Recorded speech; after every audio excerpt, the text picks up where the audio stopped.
Olá, camaradas! Estamos entrando no ar para mais um Papo Cabeça e, bom, tenho muitos assuntos para tratar com vocês. Hoje a gente vai falar um pouco de cultura, mas também no momento que o Brasil está vivendo, não tem jeito da gente fugir de falar também de política um pouco, né? Primeiro eu vou dar as dicas da semana e aí, em seguida, a gente passa para o nosso papinho. Sempre no final a gente tem uma troca de experiências aqui, perguntas, vocês fazem perguntas, eu respondo, tá bom? Bom, essa semana eu queria falar sobre algumas séries que eu tenho visto e que me chamam muita atenção por serem séries focadas em mulheres casadas, né, a partir dos 40 anos, mais ou menos, e que estão um pouco, digamos, insatisfeitas com as suas vidas. E parece que esse é um tema recorrente hoje em algumas séries do Netflix, né? Eu vi recentemente, essa semana, uma série que eu gostei muito, que se chama Wanderlust, com aquela atriz Toni Collette. Acho que vocês sabem quem é. Ela fez a mãe do garoto do Sexto Sentido e também fez a mãe do menino do Grande Garoto. Lembra? A gente já comentou esse filme aqui. É uma atriz bastante conhecida australiana e que ela participa dessa série da BBC Wanderlust, e brinca que ela deve ter sido a primeira mulher a ter um orgasmo ao vivo na BBC. Ao vivo não, né? Sendo transmitido pela BBC numa série. E a série é o seguinte, é a história de uma terapeuta de casal, casada já há 20 anos com seu marido, e que está naquela vida sexual morna. E aí o que acontece? Ele acaba ficando com uma moça e ela acaba ficando com um cara. E aí eles, de comum acordo, resolvem abrir a relação. E aí ela passa a ter experiências com caras e ele passa a ter experiências com mulheres. No caso, uma só, porque ele acaba se envolvendo com a mulher com quem ele sai. Eu achei muito interessante, porque ela é uma terapeuta de casal. E aí, quando eu comecei a ver a série, eu pensei assim, nossa, onde que eles querem chegar com isso, né? Ela é terapeuta de casal e tá num relacionamento horrível, sem graça, enfim, nada. Ela estava precisando de uma terapia de casal, parecia. E aí, isso me deixou pensando nas outras duas séries que eu tinha visto, que são mais ou menos, mais ou menos pelo mesmo caminho, né? Que uma se chama Mito, é uma série francesa, que tem aquele senso de humor peculiar francês, que é o seguinte, a mulher também está no casamento morno, meio já insatisfatório, ela se sente desvalorizada. E aí a série é baseada em quê? Em mentiras que eles contam para melhorar a vida, né? Pequenas mentiras. Então, assim, a primeira mentira que ela conta, por incrível que pareça, é que ela tá com câncer no seio. Ela mente para a família que está com câncer no seio. E aí a família, claro, começa a tratá-la com todo carinho, com todo cuidado, coisa que no dia a dia não acontecia, né? Ela estava meio sendo maltratada tanto pelos filhos quanto pelo marido. E a terceira série que eu vi por acaso e que acabou sendo mais ou menos uma coisa nesse sentido, é uma que é sobre um garoto autista que se chama Atypical. E é a mesma coisa. A mãe tá lá naquele casamento se dedicando aos filhos, principalmente ao filho que está no espectro autista, né? Ele, na verdade, ele é Asperger. E aí ela acaba arranjando um namorado fora do casamento. Então, assim, isso me deixou pensando, né? Quantas pessoas não devem estar nessa situação para eles fazerem tantas séries nesse sentido? E são todas mulheres maduras, porém muito bonitas, atraentes, e que estão. Do Atípico, por exemplo, é aquela atriz Jennifer Jason Leigh, lembram dela de Tomates Verdes Fritos? Ela fez muito sucesso nos anos 80 com vários filmes como Garota Solteira Procura, enfim, ela tá uma mulher coroa, assim, mas bastante sensual, e as três, né? A Toni Collette também está com seus 48 anos, e as três, todas mulheres muito interessantes, com seus maridos também super interessantes, e lá no meio daquelas relações mornas. E aí é isso. Eu fiquei pensando que deve ser uma coisa recorrente na vida das pessoas para que tantas séries sejam feitas sobre o mesmo assunto, né? Essa última que eu comentei, o Wanderlust, eu achei um pouco mais ousada, digamos assim, porque primeiro que tem algumas cenas de sexo bem realistas. Tem um momento que o cara, o marido dela, chega a mostrar uma camisinha depois de usar, coisa que eu nunca vi na, na, na televisão, eu nunca tinha visto. E achei a proposta deles de experimentar honesta, né? Melhor do que ficar fazendo escondido. Eles contavam tudo um para o outro. E o que tem em comum com todas essas três histórias é que as relações melhoram. Imagina, gente, as relações melhoram. Eu, pessoalmente, não gosto muito da ideia de relações abertas, prefiro mais pensar numa monogamia serial, sabe? Que você fica com uma pessoa e aí você se dedica a ela e fica feliz com ela e depois que acabou. Esse negócio de ficar botando muita gente dentro da relação, eu acho muito confuso, mas cada qual e cada um sabe o que faz da sua vida, né? Não? Eles dois, o casal do Wanderlust, fazem essa experiência e aí vocês vão ver se deu certo ou não. Eu não vou contar para não dar spoiler, mas vale a pena assistir. Então são essas três dicas, né? Tem mais uma que eu vou dar depois, mas é do YouTube. Mito, Wanderlust e Atypical. Todas três com mulheres e suas experiências fora do casamento. Bom, a última dica que eu quero dar, a segunda dica, tem uma também de livro. Eu gosto muito, já comentei aqui, de um quadrinista chamado Daniel Clowes. Eu gosto muito dos personagens dele, da estranheza, são sempre personagens muito estranhos. E tinha um filme dele que eu vi há muito tempo, chama Ghost World, aqui em português ficou Aprendendo a Viver. E eu estava lembrando desse filme esses dias, é com a Scarlett Johansson novinha. E me deu vontade de rever o filme, e por acaso eu fui atrás no YouTube, e tem no YouTube. Então, se vocês procurarem lá no YouTube, não sei quanto tempo vai durar, né? Porque eu não sei se é legal eles manterem esses vídeos lá disponíveis gratuitamente, mas tem no YouTube.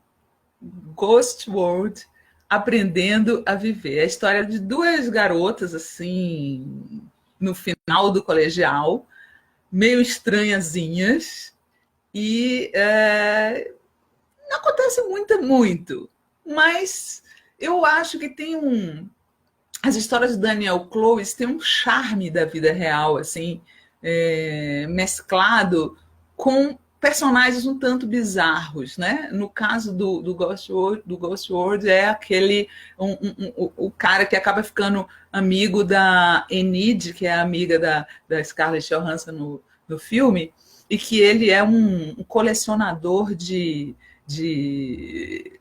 discos, ele vende discos antigos, né? Enfim, eu acho um filme maravilhoso, acho que vocês vão curtir muito assistir, tá no YouTube, tá? A terceira dica de hoje, eu fui ontem no lançamento aqui em Brasília. Nós somos a Tempestade, da Élica Takimoto, minha amiga Élica Takimoto, está lançando esse livro de crônicas. Ela é uma pessoa bastante conhecida nas redes sociais, né? É uma das melhores pessoas que eu conheci nesses anos todos que eu estou nas redes, sem dúvida. É uma pessoa super do bem. Às vezes a Élica é atacada injustamente por pessoas que, sei lá, viajam na maionese, porque, sem brincadeira, ela é uma das pessoas mais bacanas que eu conheci, muito apaixonada pelo Brasil, né? E está sempre pensando, era professora do Cefet, lá no Rio de Janeiro, de física, tem um livro muito legal sobre física para crianças, que se chama Isaac no Mundo das Partículas. Então, você que tem filho pequeno interessado em física, para mim, é o grande livro para dar para o teu filho.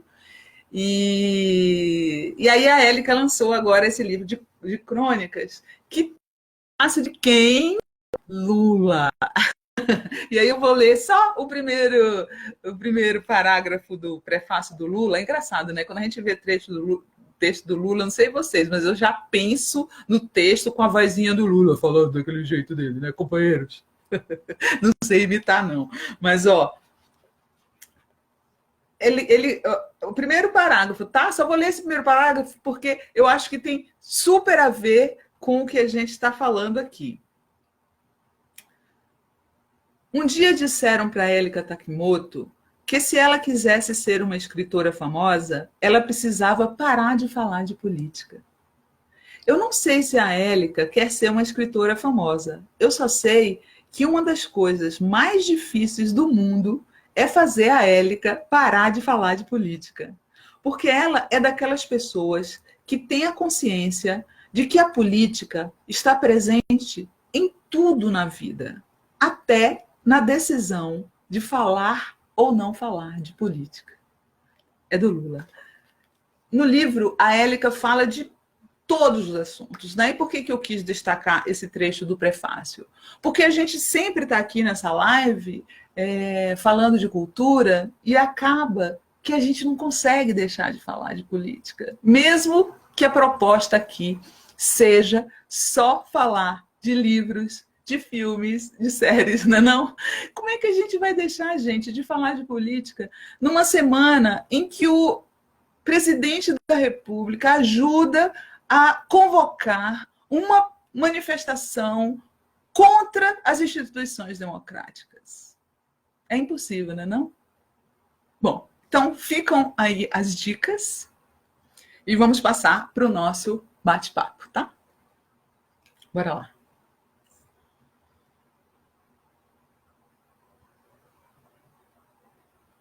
Beatriz Assunção, acredito que ela esteja comentando as séries que eu falei sobre esses casamentos aí abertos, que as pessoas partem para a relação aberta como uma forma de melhorar a própria relação. E aí a Beatriz diz: acho injusto com a terceira pessoa. Já aconteceu comigo e implode tudo. Qual a expectativa da pessoa que se mete na arapuca? Acredito, Beatriz, que você esteja falando da terceira pessoa da que entra na relação, né? E não da mulher, no caso do casal. Eu acho realmente que deve ser... Se funcionar, tudo bem, mas se não funcionar, deve causar bastante dor para os envolvidos. Eu acho que não só para a pessoa que entrou lá e que pode, de repente, ficar sozinha, ou a própria mulher pode ficar sozinha, enfim. Eu acho uma equação muito difícil de administrar, sabe? Estou falando sinceramente com vocês. Eu gosto muito de uma frase do Milor que diz que mais que dois é multidão. Mas essa é uma regra que vale para mim, não é para todo mundo, né? Cada pessoa sabe do que fala. Eu já conheci pessoas que viveram numa relação a três e que no final houve sempre a opção e acabou virando uma relação a dois, né? Mas atualmente as pessoas falam muito de poliamor, falam muito de relações onde há mais de dois, né? Que há 3 ou 4 pessoas envolvidas e em alguns casos até gente que mora junto nessa condição de não de casal, mas de trio ou quarteto, digamos assim. Eu, eu não, para mim não, mas também não vou entrar no moralismo de dizer que acho impossível que dê certo. Cada pessoa sabe, né? O que eu acho importante, na verdade, é a pessoa respeitar o que ela quer para ela, né? Então, assim, o que eu quero para mim não é isso, então eu não faço. Se a pessoa acha que é bom para ela tem que fazer. Eu acho que a regra tem que ser essa. Não é se preocupar com o que vão dizer, não é nada disso. Eu acho que é respeitar o seu próprio sentimento, né? No mais, essas séries são divertidas para você pelo menos conhecer outras formas ou ver que outras pessoas porventura estão passando pela mesma coisa que você está passando. Se existem tantas séries mostrando mulheres insatisfeitas dentro do casamento e buscando outras saídas, outras soluções, é porque deve ser uma coisa generalizada, né? Eu acho que eles devem fazer pesquisas antes de fazer essas séries para saber se tem público. Eu acredito que deva ter muito público. Tanto que todas essas séries estão num tópico do Netflix, assim, séries para casais, né? Bom, vamos lá, quem mais?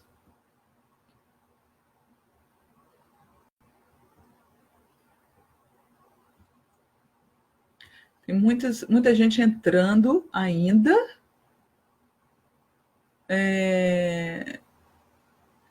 Lili Martins está dizendo que eu estou linda e que isso é política também. Tá bom, Lili é a minha amiga, não conta, né? Deixa eu ver.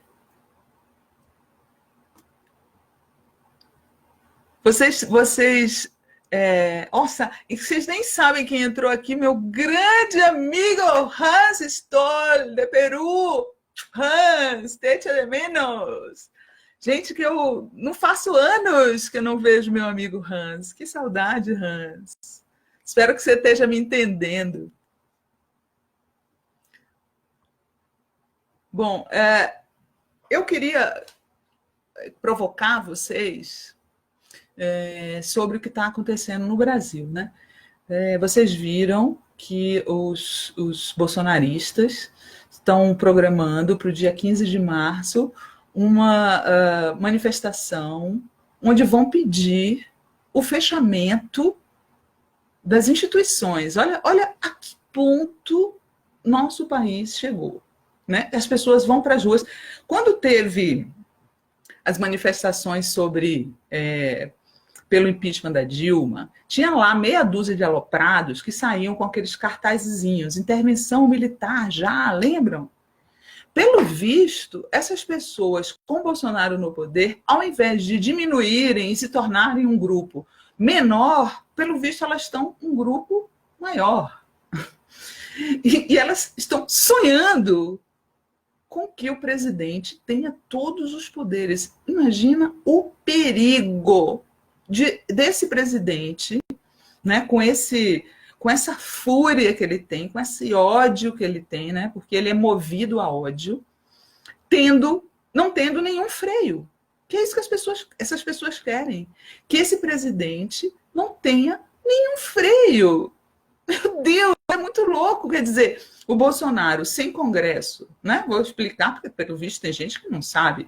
O Bolsonaro sem Congresso e sem Supremo, ele vai fazer tudo o que ele quiser. Né? Nós vimos essa semana o ministro Sérgio Moro processando um grupo de punks do Pará que por fazer um cartaz com um palhaço, né? Um palhaço de faixa presidencial escrito 171, empalado por um lápis, dizendo que esse cartaz era insulto ao Bolsonaro. Né? Eu achei muito louco, porque o Bozo é Bolsonaro? 171 quer dizer que o Bolsonaro se assume como 171, que é estelionato no Código Penal? Por que o Moro está dizendo que é aquele cara, aquele palhaço é o Bolsonaro? Né? O nome do festival é Facada Fest, mas o nome já chamava assim antes daquele atentado, né? Aquele atentado. Então, imagine esse cara sem nenhum freio. Né? Porque tem gente que tem a ilusão de achar que o Moro é o freio. O Moro, que andou essa semana em cima de um tanque de guerra. Esses caras todos têm fetiche por ditadura. Não se enganem, não é o Moro que a gente vai tirar a gente dessa situação. As únicas chances que a gente tem, os únicos apegos que a gente pode ter, são justamente essas instituições que eles querem acabar, que eles querem fechar. E é justamente por isso que eles querem fechar. Né? Eles querem fechar para que o Bolsonaro e o Moro tenham todo o poder, para que os policiais militares que estão descontrolados, né? Toda hora eu recebo um vídeo da polícia militar batendo em alguém, né? Como se nós já tivéssemos uma ditadura, né? Quando às vezes eu falo que a gente já vive uma ditadura militar eleita, teocrática e judicial, as pessoas dão risada. E o que é isso? Né? Ontem eu recebi um vídeo de um policial militar, uma moça se aproxima dele, ele empurra ela cai. Sabe, eles batem mulher no carnaval, puxando o cabelo de mulher, batendo em mulher, sabe? E é isso que as pessoas querem, que esse homem não tenha freio nenhum? Puxa vida. Puxa vida. Bom, vamos ver aqui os comentários de vocês.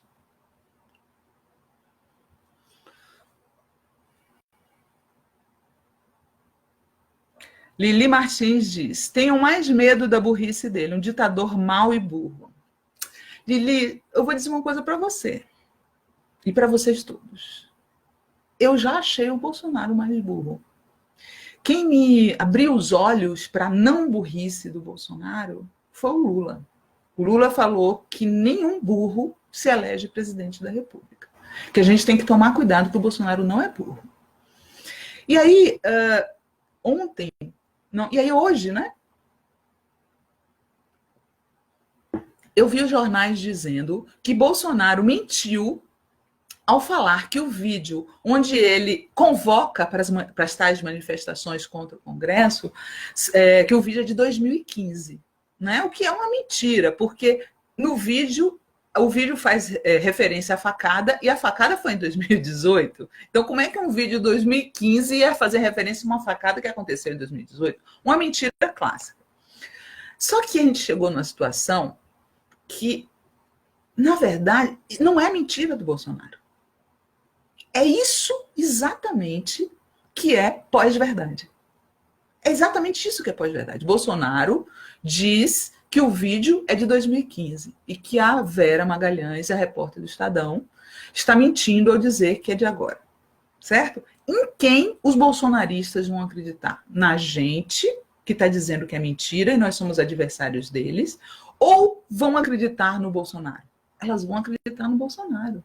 Por quê? Porque a pós-verdade é uma tese que diz o seguinte, que a verdade hoje virou uma coisa relativa. As pessoas acreditam mais no que recebem em relação a quem manda a mensagem do que o conteúdo da mensagem. Por exemplo, você recebe uma mensagem pelo WhatsApp de uma pessoa que você confia muito, certo? Vamos dizer, sua irmã. Sua irmã mandou uma mensagem para você.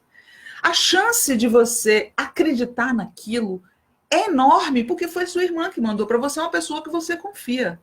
Então, a chance de uma pessoa que confia do Bolsonaro acreditar em qualquer coisa que ele fale é enorme.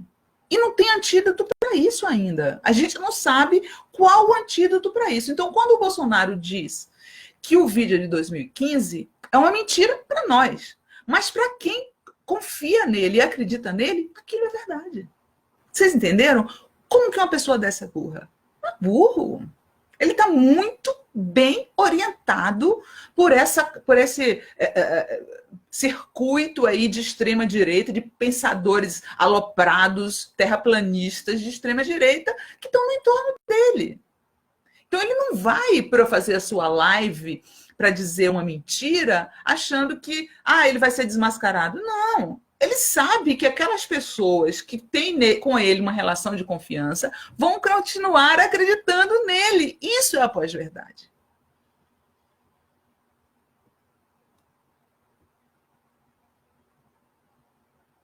Muita gente entrando aqui dizendo que está com saudade de mim, mas eu quero saber de perguntas e comentários.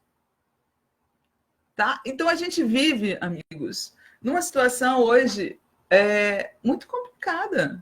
Se a verdade não existe mais, como é que a gente pode, um jornalista, hoje trabalhar com a verdade? Né? E vocês sabem que eu fiquei muito chateada, né? Até publiquei um texto essa semana. Eu fiquei muito chateada com a postura dos meus colegas jornalistas, né?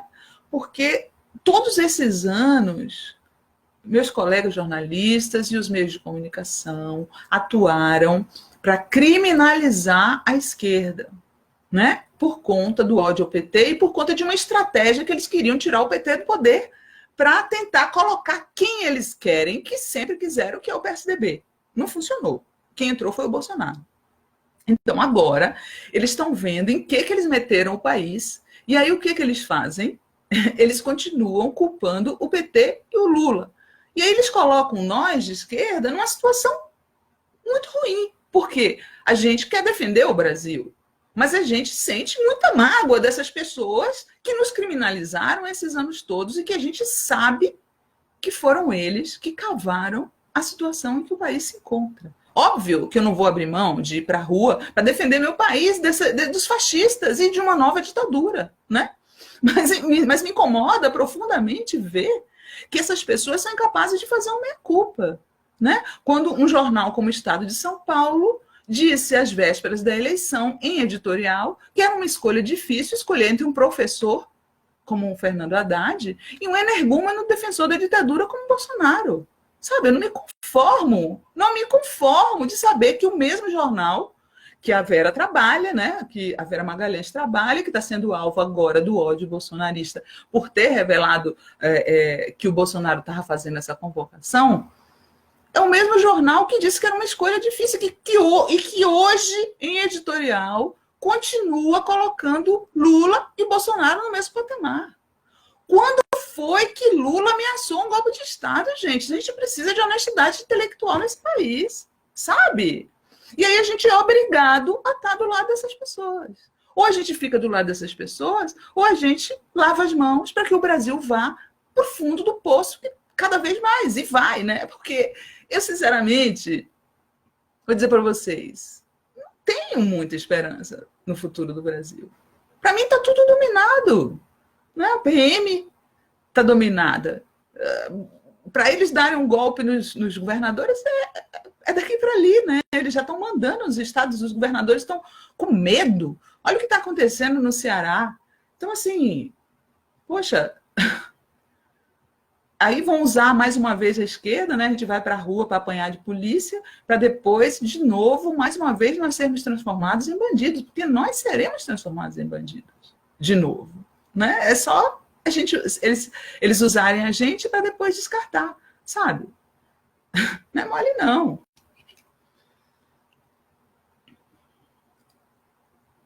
Totti Coutinho, fale do seu texto lacrador. Texto lacrador. Foi justamente esse texto que eu estou comentando aqui, Totti. Que essa, sim, é uma escolha difícil. A gente escolher entre lavar as mãos ou ir para as ruas ao lado das mesmas pessoas que patrocinaram o golpe. Esse é o grande dilema hoje, né, da esquerda, de todo mundo. Nós temos que ir para as ruas ao lado das mesmas pessoas que patrocinaram o golpe. E depois que passar esse processo, elas vão voltar a nos criminalizar, sabe? Então o texto era esse, se chamava exatamente assim. E eu, do fundo do meu coração, digo para vocês que, obviamente, qualquer pessoa hoje no Brasil tem dúvida se fica aqui ou se vai embora, né? Porque existe sempre essa ida de ir embora. Não foram embora? Aquelas pessoas todas não foram embora da Venezuela, que falavam que era falam que é uma ditadura, né? E que agora estão querendo fazer a mesma coisa no Brasil. Então, as pessoas não vão embora da Síria, as pessoas não vão embora, tudo vai embora. Às vezes as pessoas vão embora. Yara Vidal pergunta, como a gente pode resistir para as ruas? Porque para deflagrar o processo de impeachment precisa de apoio popular. É o que eu estou falando aqui, Yara. Infelizmente, eu não estou muito otimista com o processo de impeachment nenhum. Eu acho que com a situação que o Bolsonaro tem hoje, veja bem, o Bolsonaro hoje tem setores importantes, né? Não vou dizer que é tudo, mas setores importantes. Da PM, da PF, do Ministério Público, da Justiça, certo? Das Forças Armadas. O que eu sei é que tem generais que não gostam do Bolsonaro, como o próprio Santos Cruz, que foi parte do governo e que hoje bate nele, criticou, inclusive, essa manifestação. Mas a tropa, né, os subordinados, todos são bolsonaristas. É isso, essa é a minha informação. Então, qual a impressão que eu tenho? É que Bolsonaro só não dá esse golpe se não quiser. Infelizmente, é essa situação que a gente está vivendo. Né? Ou ele vai fingir que não deu, dando, né? Que é o que está acontecendo. Porque um país onde as pessoas não têm liberdade nem para pular o carnaval, nem para fazer um festival de música, né? Poxa, a PM proibiu 2 bandas de Recife de cantar música do Chico Science. Em Recife, de cantar músicas do Chico Science. Tá entendendo? Isso é uma democracia? Estamos numa democracia ainda? Eu acho que não. Deixa eu ver o que mais aqui. Então é isso, gente. Infelizmente, vocês sabem que essa história da PM, ela está na minha cabeça há muito tempo, né? Desde que aconteceu aquele primeiro motim no Ceará, né? Faz tempo já, acho que já faz mais de ano. Não lembro exatamente quando foi. Mas aí me deu aquele estalo, né? Que as PMs são todas bolsonaristas. E se as PMs resolverem dar o golpe nos governadores de oposição? O que impede as PMs de fazer isso? O que impede as PMs de sabotar os governos estaduais ao ponto de precisar de intervenção federal? Porque hoje, praticamente, o Ceará está sob intervenção federal, né? Está com urutu, tanque de guerra na rua. O que impede eles de fazerem isso em tudo que é lugar? Então, eu vejo os governadores todos muito acuados. E aí, como eu falei para vocês, tem tempo que eu estou pensando nisso e a gente não fala essas coisas nas redes sociais, até para não dar ideia para esses vagabundos. O problema é que a ideia está rolando. A ideia está rolando. Os vagabundos estão com essa ideia na cabeça. E os governadores estão todos acuados. Você vê que teve agora no carnaval um deputado que é até bolsonarista em cima do trio, ele é cantor também, chama Igor Canário, lá da Bahia. Subiu em cima do trio e criticou a PM que estava espancando gente lá embaixo, como aconteceu no carnaval inteiro, no Brasil todo, a PM espancando pessoas. Né? E aí esse Igor Canário falou assim, olha, para a polícia militar batendo nas pessoas e tal, não sei o quê. O governador da Bahia, que é petista, Rui Costa, botou o MP para investigar quem? A PM que estava batendo ou o deputado que denunciou? O deputado cantor? O deputado cantor. Então, o que isso parece para mim? Me parece que estão todos com medo da PM, né? De se fizer qualquer coisinha contra a PM se voltar contra eles, e aí é o caos, né? Já morreram 200 no Ceará. Mesmo com aquela a retroescavadeira do Cid Gomes, eles continuaram Eles continuaram amotinados e a violência comendo solta no Estado. Então, amigos, não é bom não, e vai ficar cada dia mais difícil a gente falar só de cultura aqui nesse nosso espacinho. Vamos lá, estamos chegando perto do final. Nossas lives, em geral, duram 40 minutos. Eu acho que é o tempo suficiente para as pessoas também não ficarem cansadas, né? E nem eu. Estou aqui bebendo água, sempre dá muita sede. É sexta-feira, está todo mundo doido para dar uma saidinha. Lembrando que as lives são repetidas no final de semana no canal do Brasil 247 no YouTube, tá?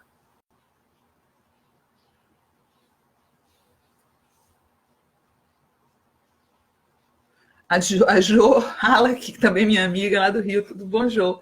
Falando que vai tomar um Rivotril. Minha amiga, a coisa não tá boa, não. Assim, a única coisa que eu vejo que a gente pode fazer nesse momento, além, óbvio, de se tiver manifestação e todo mundo para a rua, claro, vai deixar de lutar. É a gente se cercar de nossos afetos, nossos amigos, né? Não deixar de estar sempre cercado da nossa querida bolha, né? Falam tanto da bolha, meu Deus, o que seria de nós sem a nossa bolha? Imagina se a gente tivesse que conviver com bolsonaristas o tempo todo. Tá louco? Eu adoro a minha bolha quentinha, sabe? Pelo amor de Deus, não abra mão das suas bolhas nunca. E que furar a bolha, não, nada de furar a bolha, vamos ficar na nossa bolha mesmo. Então a gente não pode abrir mão de estar cercado de nossos afetos, nossos queridos, nos fortalecer dessa maneira, porque não vejo perspectiva de tempos melhores. Eu acho que a gente tem que ser realista. A gente está com um energúmeno, defensor de ditadura, de tortura na presidência, coisa que nós já sabíamos, não era uma escolha difícil, nós avisamos, né? Não vamos ficar o tempo inteiro apontando o dedo na cara de ninguém, mas todo mundo sabia disso. O cara passou 28 anos no Congresso falando exatamente as mesmas coisas.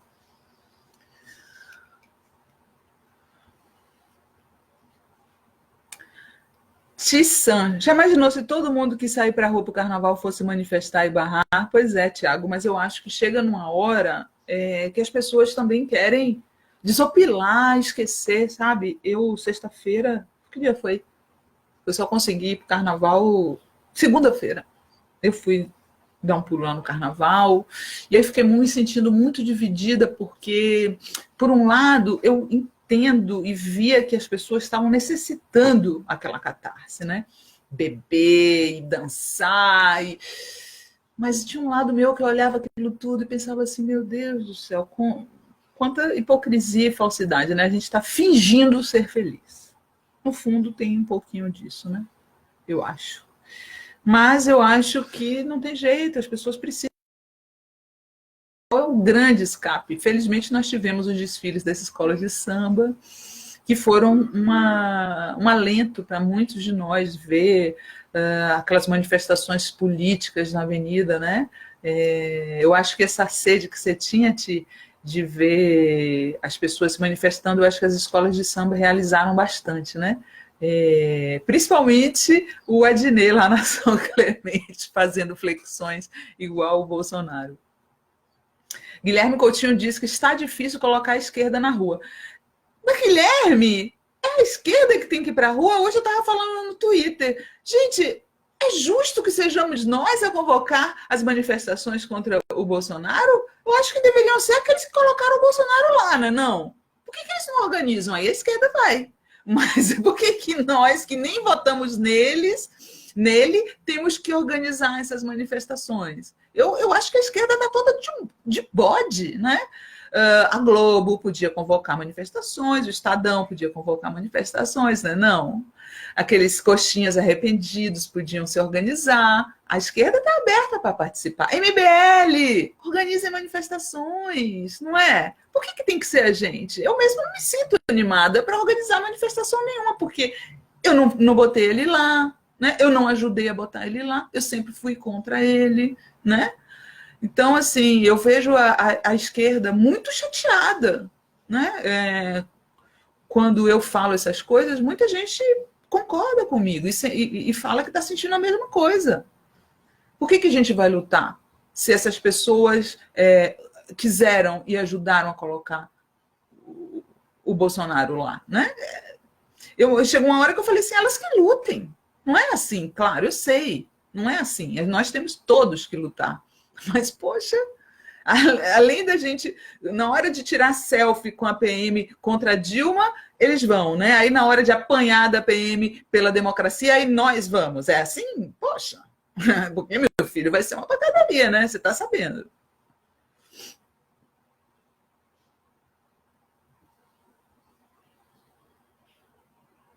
A Lili Martins, que é a minha amiga que está aqui falando, ela é fotógrafa e tem uma pousada linda lá em Paraty e está falando aqui, tem um refúgio na natureza, venham todos, só o amor vai nos salvar, tá muito difícil mesmo, olha lá. Tem um gato lá atrás, aqui, ó. Estão vendo? Olha o gato, olha o gato. Ele não consegue ficar longe de mim, é impressionante. Bom, então aqui, ó, vou ler a pergunta do Marconi e Scarinci, e vai ser a última, né? Porque a gente já está aqui estourando o nosso tempo. Marconi diz: qual a grande dificuldade da esquerda em mobilizar as massas? Mas eu acabei de falar, Marconi, a questão é que a esquerda está puta. A esquerda está cansada. Por que a esquerda é que tem que mobilizar, caramba? Né? Se não foi a gente que botou esse cara lá. Eu entendo perfeitamente a falta de vontade da esquerda de ir para as ruas. Primeiro, porque a gente já sabe que contra nós não vai ter selfie, né? Que a PM não vai nos tratar a pão de ló como tratava as pessoas com a camisa da seleção, né, gente? Então, eu vejo que a grande dificuldade da esquerda hoje de botar gente na rua, como as pessoas estão querendo, é simplesmente porque nós estamos magoados. Nós fomos criminalizados todos esses anos. Veja só, a repórter que está acusada, que está sendo acusada pelo bolsonarismo, outro dia chamava o Boulos de bandido. Sabe? Nós estamos cansados disso. Aí a gente vai para a rua defendê-la, né? Bom, é isso. Eu acho que está todo mundo muito cansado, né? Eu acho que eles mesmos dizem, vocês estão perdendo todas desde 2016. Não é isso que eles falam? Nós estamos perdendo todas desde 2016. Então, eu acho que uma parte dos vencedores que está insatisfeito com o Bolsonaro devia tomar as atitudes, né? Eu acho que se existe uma direita liberal no Brasil, como eles dizem que existe, devia tomar a frente. Bota o Huck aí para puxar a manifestação. Eu topo o Huck. Vamos lá. Você não é contra o Bolsonaro, apesar de você ter votado nele, você sabia quem era ele, mas você votou nele, né? Então, puxa aí a manifestação. Você trabalha na Globo, você tem muitos seguidores, você é muito capaz de puxar. Por que a gente é que tem que puxar? Não é mesmo, gente? Enfim, estamos aí, vamos lutar, mas não é porque a gente está disposto a lutar que a gente não vai dizer as verdades que têm que ser ditas, a gente não vai deixar de refrescar a memória de quem participou desse processo, não é? Porque uma vez que você brinca com as instituições democráticas para perseguir um lado, um espectro da política, você sabe que elas ficam enfraquecidas, né? Todo mundo sabia disso. Então, agora, chorar não vai resolver, né? Hoje tinha matéria no Estadão dizendo que a oposição convocou manifestações. E o Estadão? Por que o Estadão não convoca manifestações? Não é a repórter deles que está sendo atacada por publicar uma matéria? Por que a Globo não convoca manifestações? A Folha não convocou manifestações pelas diretas? Por que ela não convoca manifestações contra Bolsonaro? Estamos aqui dispostos a ir. O que eu acho que não é correto é colocar tudo nas costas da esquerda. Então, a esquerda é boa para perder e é boa para ganhar. A esquerda é pau para toda a obra, é isso? Na hora de criminalizar, ela é boa. Na hora de salvar o Brasil da ditadura, ela é boa. né? Aí no futuro o que nós vamos ser? Terroristas, né? Você chamar de terrorista, como fizeram com a Dilma, né? A Dilma, eu até coloco isso no artigo que o Todd comentou. A Dilma tomou soco na cara nos porões da ditadura para defender o Brasil, aí no futuro ela foi transformada em terrorista. É para isso que a esquerda serve? Bom, é isso, gente. Bom final de semana para todos e já sabem, toda sexta, 17 horas aqui na página do Socialista Morena no Facebook e no final de semana o vídeo vai para o YouTube do Brasil 247, tá bom? Ó, bom final de semana a todos e boa sorte para todos nós que a gente está precisando.